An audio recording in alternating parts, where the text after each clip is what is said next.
Round ಅನ್ನೋದು ಎಷ್ಟು emotional ಆಗಿತ್ತು. ಬಿಕಾಸ್ ನಿಮ್ಮ ತಾಯಿ ನಿಮ್ಮ 3 ಜನನು ಒಟ್ಟಿಗೆ ಕರೆಸ್ತಾರೆ, ಅಂದರೆ ಗೌತಮಿ ಅವ್ರ ಫ್ಯಾಮಿಲಿ, ನಿಮ್ಮ ಫ್ಯಾಮಿಲಿ, ಮಂಜಣ್ಣ ಫ್ಯಾಮಿಲಿ, ತುಂಬ ಎಮೋಷನಲ್ ಆಗಿತ್ತು.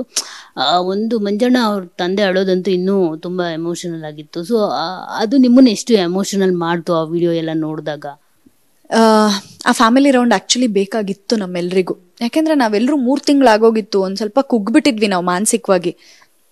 ಆ ಫ್ಯಾಮಿಲಿ ರೌಂಡ್ ನಮ್ಮೆಲ್ಲರನ್ನೂ ಒಂಥರ ಬೂಸ್ಟ್ ಮಾಡ್ತು. ಆ್ಯಂಡ್ ನಾ ಹೇಳ್ತೀನಲ್ಲ, ನಾನು ಯಾವತ್ತೂ ಅತ್ತೋಳಲ್ಲ, ಎಲ್ರೂ ಮುಂದೆ ಅತ್ತೋಳಲ್ಲ. ನನ್ನ ಎಮೋಷನ್ಸ್ನ ನಾನು ಯಾವತ್ತೂ ಜಾಸ್ತಿ ಹೊರಗೆ ಹಾಕಿಲ್ಲ. ನಂಗೆ ಖುಷಿ ಆಗಲಿ, ದುಃಖ ಆಗಲಿ, ಅಥವಾ ನನಗೆ ಇರಿಟೇಷನ್ ಆಗಲಿ, ಎಲ್ಲನೂ ನನ್ನ ಮನಸ್ಸಲ್ಲೇ ಇಟ್ಕೋತಿದ್ದೆ. ರೂಮ್ ಒಳಗೆ ಹೋಗ್ಬಿಟ್ಟು ನಾನು ರಿಯಾಕ್ಟ್ ಮಾಡ್ತಿದ್ದೆ. ನಮ್ಮ ಅಪ್ಪ ಅಮ್ಮನ ಮುಂದೆಲ್ಲ ಜಾಸ್ತಿ ರಿಯಾಕ್ಟ್ ಮಾಡಿದ್ದೇ ಇಲ್ಲ. ಬಟ್ ಆ ಮನೇಲಿ ನನಗೇ ಗೊತ್ತಿಲ್ದಿರಂಗೆ ಎಲ್ಲ ಎಮೋಷನ್ಸು ಹೊರಗೆ ಬಂದ್ಬಿಡ್ತು. ಆ ಮನೆ ಹಾಗೆ ಮಾಡುತ್ತೆ, ನಮ್ಮಲ್ಲಿರೋ ಎಮೋಷನ್ಸ್ನೆಲ್ಲ ಹೊರಗೆ ಹಾಕುತ್ತೆ. ಈ ಹೊರಗಡೆ ಇದ್ದು ನಮ್ಗೆ ಇಷ್ಟು ದಿವಸ ತಗೊಳ್ಳೋದು ಅದಿಷ್ಟೇ ದಿವಸದಲ್ಲಿ ಆಯ್ತು. ಆ್ಯಂಡ್ ಎಲ್ರಿಗೂ ಅವ್ರವ್ರ ಫ್ಯಾಮಿಲಿ ಬಗ್ಗೆ ಇರುವಂತಹ ಒಂದು ಪ್ರೀತಿ ಗೊತ್ತಾಯ್ತು. ಆ್ಯಂಡ್ ಫ್ಯಾಮಿಲಿ ಎಷ್ಟು ಇಂಪಾರ್ಟೆಂಟ್ ಅನ್ನೋದು ಗೊತ್ತಾಯ್ತು. ನಾವೊಬ್ಬರೇ ಇರೋದಕ್ಕಾಗಲ್ಲ ಅನ್ನೋದು ಗೊತ್ತಾಯ್ತು.